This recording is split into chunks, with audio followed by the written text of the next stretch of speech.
Premier monde, tiers-monde, sud global, ce sont des mots qu'on entend tout le temps, n'est-ce pas?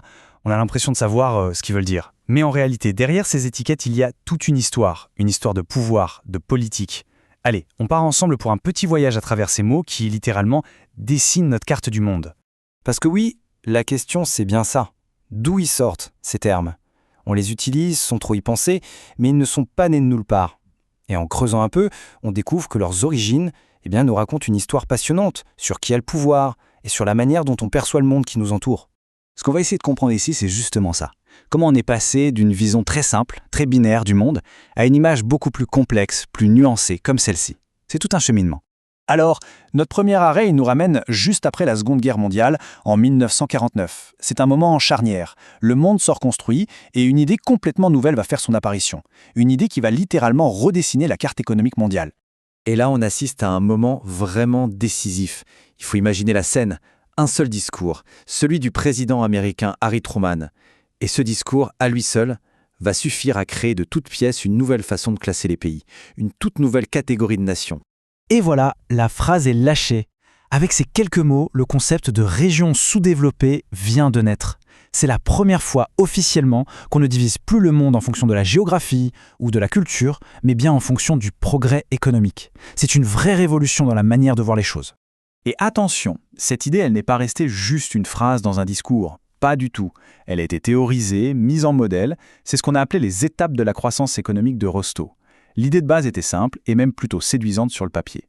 Il y aurait un chemin unique, une sorte de recette pour tous les pays, de la société traditionnelle jusqu'à l'ère de la consommation de masse, un seul modèle pour tout le monde.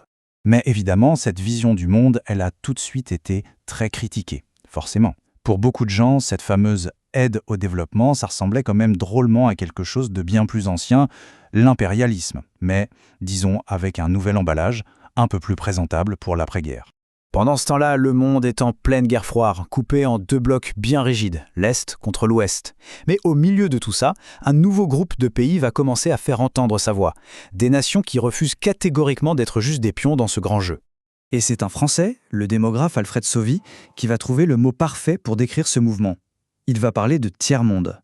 Et c'est super important de comprendre qu'à l'origine, ce n'est pas du tout un terme économique pour parler de la pauvreté.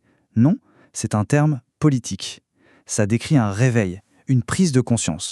Et cette idée, ce n'était pas que des mots dans un journal, loin de là. En 1955, elle est devenue bien réelle. Ça s'est passé en Indonésie, à la fameuse conférence de Bandung. Là, des leaders de 29 pays d'Asie et d'Afrique se sont retrouvés avec un objectif commun, tracer leur propre chemin. Et dès le début, le ton a été donné. L'hôte, le président indonésien Sukarno, a fait un discours d'ouverture très fort, un discours clairement anticolonial. Il a rappelé à tout le monde que le combat pour une véritable indépendance était encore loin d'être terminé. L'idée qui a émergé de tout ça, c'était le non-alignement. Et pour l'époque, c'était complètement révolutionnaire. L'idée, c'était de dire non, on ne choisit pas entre le bloc américain et le bloc soviétique, on crée notre propre voie, une troisième voie. Bon, on fait un bond en avant dans le temps, on arrive dans les années 80. Le monde a encore changé, la décolonisation est largement passée par là, et on cherche une nouvelle manière de représenter les choses. Quelque chose de plus simple, de plus visuel pour parler des inégalités. C'est là qu'intervient la commission Brandt, qui va proposer une ligne. Une simple ligne tracée sur la carte du monde. C'est une image hyper puissante, presque brutale dans sa simplicité, mais qui va marquer les esprits. L'idée, c'était de résumer toute la fracture économique mondiale en un seul coup de crayon. Et le but de Willy Brandt, son initiateur, c'était vraiment de recentrer le débat, de forcer le monde à regarder les problèmes de la majorité de l'humanité, ce qu'il appelait les 2/3 du monde. Et là, on touche à un point qui est absolument fascinant. Nos cartes nous mentent, ou du moins, elles nous influencent. La carte qu'on a tous vue à l'école, la projection Mercator, elle déforme complètement les tailles. Le Groenland a l'air aussi grand que l'Afrique. Mais si on prend une autre projection, comme celle de Peters, qui respecte les surfaces, eh bien on réalise soudain la taille réelle et l'importance des continents du Sud. Ça prouve bien une chose, une carte, ce n'est jamais neutre. Alors cette ligne Brandt, c'était une idée forte, c'est sûr. Mais la réalité, comme toujours, est beaucoup plus compliquée. Avec la mondialisation qui s'accélère, cette vision en deux blocs, nord contre sud, elle ne tient plus. On commence à voir apparaître ce qu'on appelle des nords dans les suds, des zones très riches dans des pays dits pauvres, et des suds dans les nords, avec des poches de grande pauvreté dans les pays riches. Et tout ça, ça nous amène logiquement au terme qui domine aujourd'hui, le Sud global. Alors qu'est-ce que c'est exactement ? On va voir que ce concept, il hérite un peu de tout ce qu'on vient de voir, mais il l'adapte à notre monde actuel.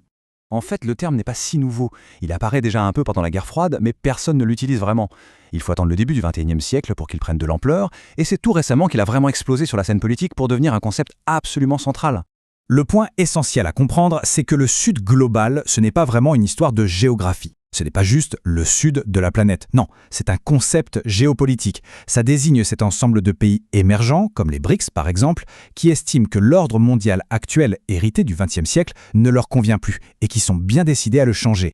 Prenez cette carte par exemple. Elle montre le vote à l'ONU sur l'invasion de l'Ukraine. C'est très très parlant. On voit très clairement que beaucoup de pays, notamment en Afrique, en Asie, en Amérique du Sud, ont refusé de choisir un camp. C'est une sorte de non-alignement version XXIe siècle. Ils tracent leur propre route, indépendamment des grandes puissances traditionnelles. Alors, qu'est-ce qu'on retient de tout ce parcours? Eh bien que le monde est devenu incroyablement complexe, et que nos vieilles étiquettes, nos vieilles divisions ne suffisent tout simplement plus à le décrire. Il nous faut de nouvelles cartes, de nouvelles grilles de lecture pour comprendre le monde d'aujourd'hui. Et c'est ce qui se passe. On est passé de schémas très simples, presque simplistes, comme la fameuse ligne Brent, à des classifications bien plus fines, basées sur des tonnes de données comme celles que proposent les Nations Unies aujourd'hui. On essaye de mieux rendre compte de l'incroyable diversité des situations à travers le monde. Au final, on pourrait se dire que ce n'est qu'une histoire de mots, mais pas du tout. Cette recherche du mot juste, de la bonne étiquette, ce n'est pas juste un débat pour spécialistes. Parce que les mots qu'on choisit, eh bien, ils façonnent la manière dont on voit le monde. Et la manière dont on voit le monde détermine les actions qu'on mènera pour construire ou pas un avenir commun.